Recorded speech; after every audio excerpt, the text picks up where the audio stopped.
much for taking the time to chat with me today. I know Friday was a really big day for you. The new single came out, so I want to talk all about that. But before we do, I want to hear your story and how you got into making music.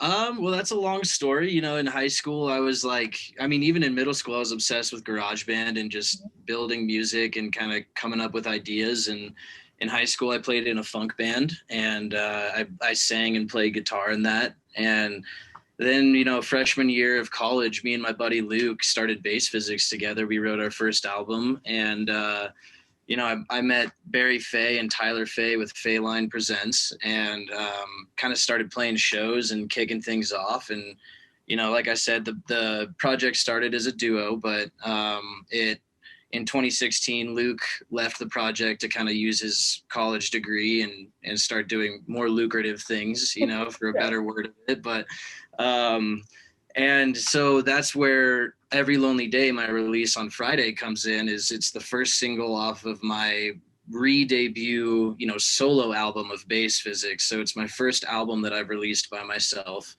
And that's kind of the direction I wanted to head with it, take a new, audio approach to it, take a new visual, a new branding, and really kind of like create what I see as my own personal vision as RJ Adair. And redevelop Bass Physics and keep growing it. That's amazing. It's like a whole new chapter. Yeah, exactly. We're turning the page. Absolutely. Well, I have to tell you, when I first heard your name, it triggered me a little bit because I took this class in college called The Physics of Music, and it was the hardest class I've ever taken. The only reason I passed that class is because I was really nice and the professor liked me and I tried, but there was no chance of me passing that otherwise. So I want to know, where did your name come from? You would have done good in that class.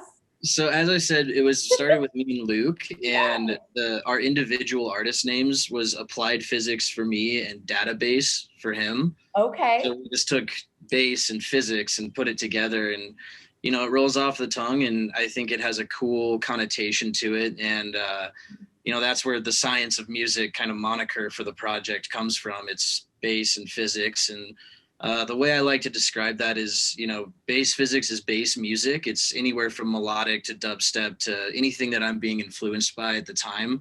But physics is a more complicated thing, as you just said. And, that's the physics part of it is me incorporating every part of my life, from my friends, my family, my daily experiences with my dog. Mm-hmm. I mean, there's so many things that, I want to project with bass physics other than bass music. So that's kind of how I explain the name to people. Absolutely. So with that being said, for someone who maybe hasn't had the chance to listen to your music yet, how would you explain your sound to them?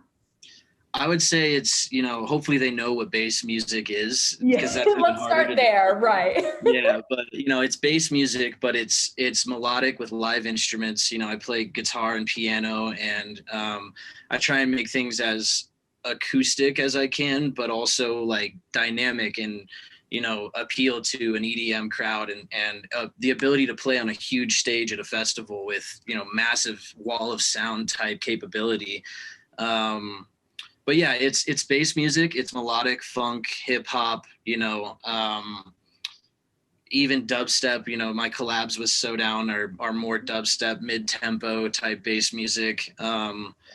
And yeah, I'm just kind of all over the board as far as bass music goes. But the way I describe it is anything that makes me smile, I release, so it's got to feel good. It's got to be uplifting and powerful.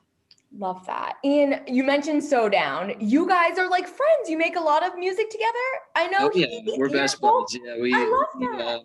We go snowmobiling, dirt biking, adventuring, and we're there for each other. We motivate each other, and it's really nice to have a good friend in the music industry that is, not only on each other's level, but we're constantly pushing each other to do better and bigger things. For sure. And you both are based in Denver, is that right? Correct. Yeah, he's born in Boulder, and I was born in Denver, and we both live in Denver now. Amazing. I interviewed him maybe a month ago now, and you both have that Colorado wicked cool vibe. So it makes sense to me that you guys are friends. That's awesome. Yeah. So flash forward to today, well, technically Friday, but you released Every Lonely Day. Let's talk about the single. What was the process putting this together?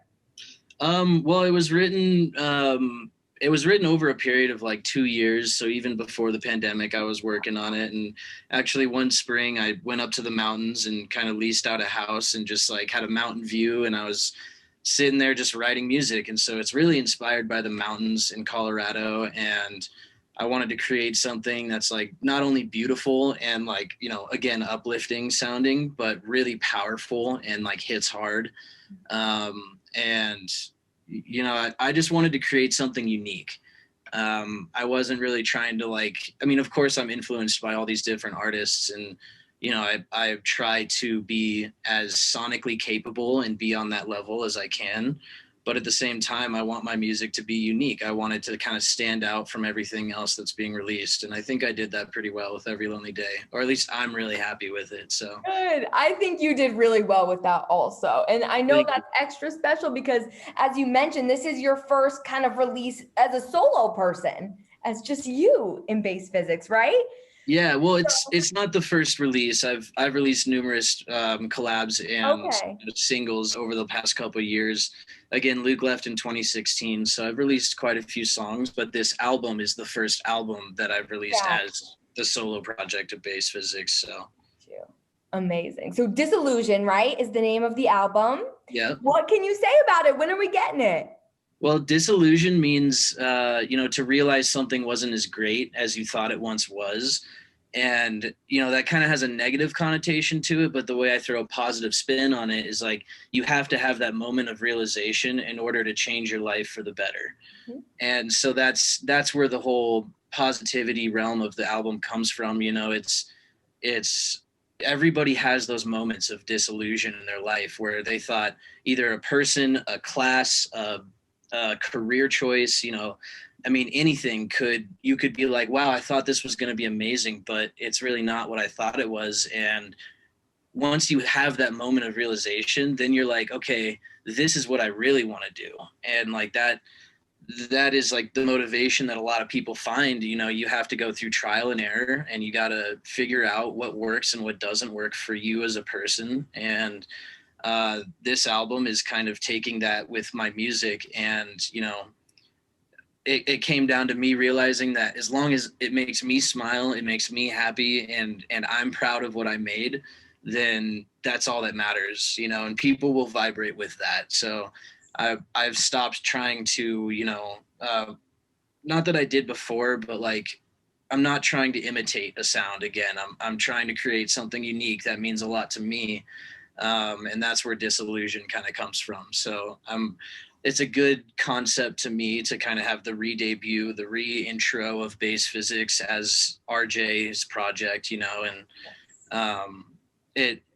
I want it to, it also, Disillusion kind of sounds like a sciencey name. Mm-hmm, it does. So again, I wanted to follow that branding. I changed up my logo to be like the table of elements symbol.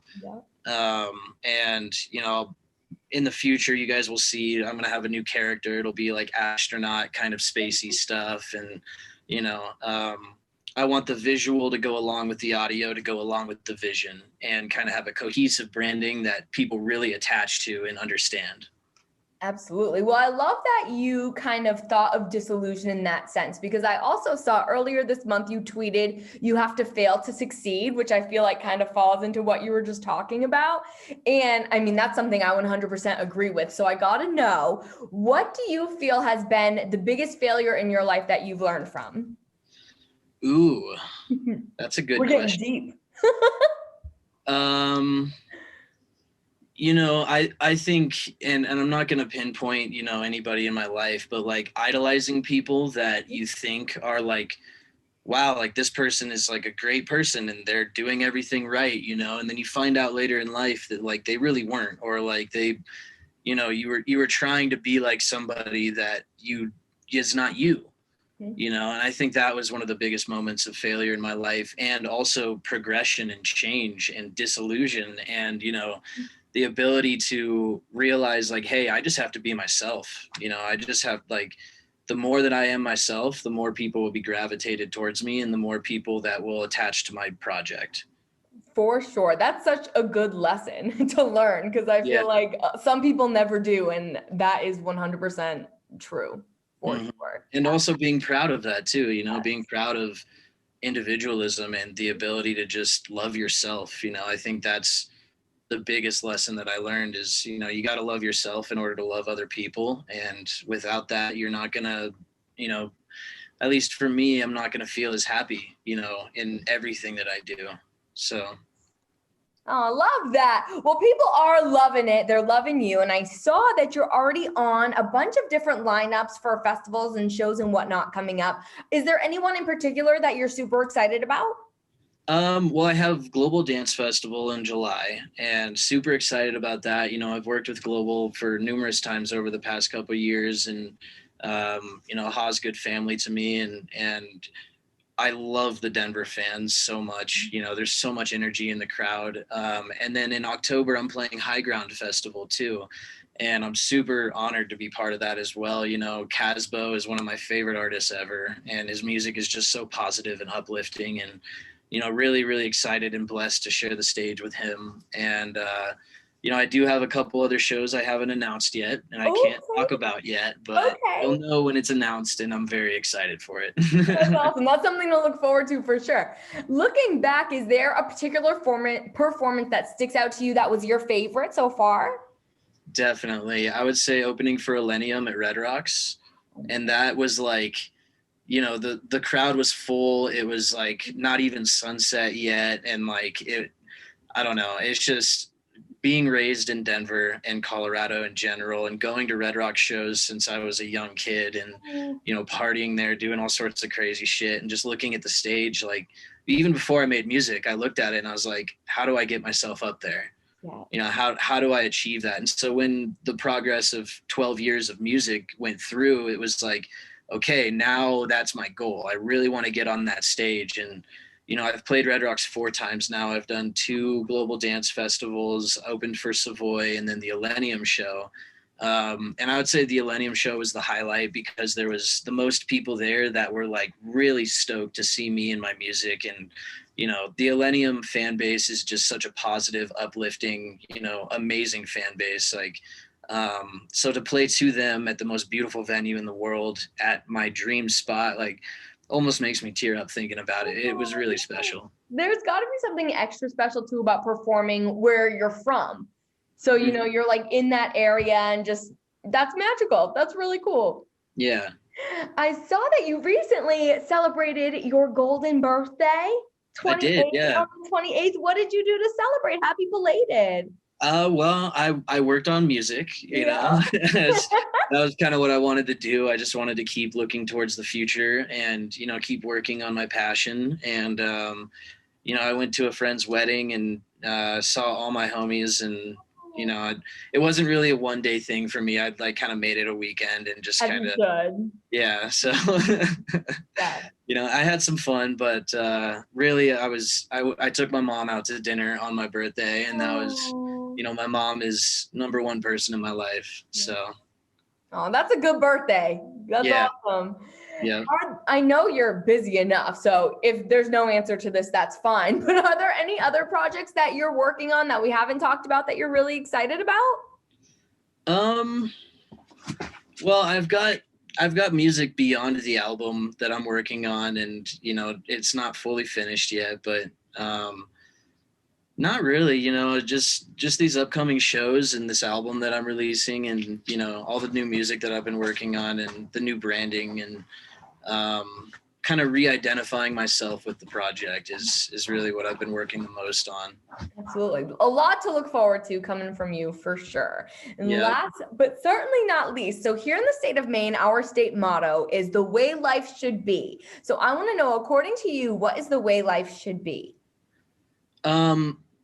Full of empathy and care and compassion for not only the people that you know and love, but the people that you don't know, the people that you don't closely associate with, the people that are different from you. And, I know that we live in a society that embraces individualism and, kind of I mean, I don't want to sound too much like a hippie, but we got to start taking care of each other. Like we're all human, you know, and we really got to start, you know, looking deep inside of ourselves and loving ourselves so that we can love everybody else. And I think that's the way life should be. You know, I I think it's important to have that individual success so that, you know, the more successful I am, the more I can help out my friends. That's So so like you got to build up your empire to help other people. And like I agree with that perspective as well. But at the same time, you know, I think that especially in the music industry, there's too much ego. And I think that a lot of people like, you know, I get it. That's you got to put on a face, you know, but at the same time, it's like we're all doing the same thing. You know, we're all here to share those moments of like almost enlightenment, you know, and that's the feeling I feel on stage is like I'm so happy nothing can take this away from me, you know, and I think that a lot of that gets mixed up with I'm the shit, you know, and I don't really like that perspective. I don't really vibe with it too much. And um you know, I want to choose my words carefully because I'm not trying to hate on anybody that does that because again, I support that.